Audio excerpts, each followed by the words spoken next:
บ้านเขาก็คัดออกบ่แม่นบ้านของผู้หันคือตายแล้ว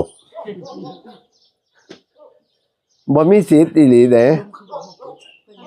จังซี่นะเด้อจังฝากไว้เว้าจังซี่ซะสรุปลงสั้นๆเด้อหลวงตานี่ห่วงอันหนึ่งห่วงชาวโลกของเฮานี่พระพุทธเจ้าเพิ่นแสดงไว้เบิ่งมือหลวงตาอันนี้จิตตราชพระราชาจิตตราชอันที่เฮายืนเดินนั่งนอนได้นี่หั่นนอนพระองค์นี่เด้สั่งมาที่ร่างกายคือกันกับรถนั่นคันโชเฟอร์บ่ขับมันก็บ่ติงเข้าใจตัว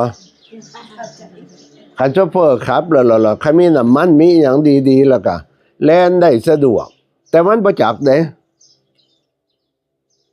รถก็ดีอันนี้เพราะสรีระยันตังร่างกายเปรียบเสมือนรถพุทธเจ้าเพิ่นตรัสบ่จักหยังแต่ว่าผู้ขับก็คือพระราชานี่กับอำมาตย์สองฝ่าย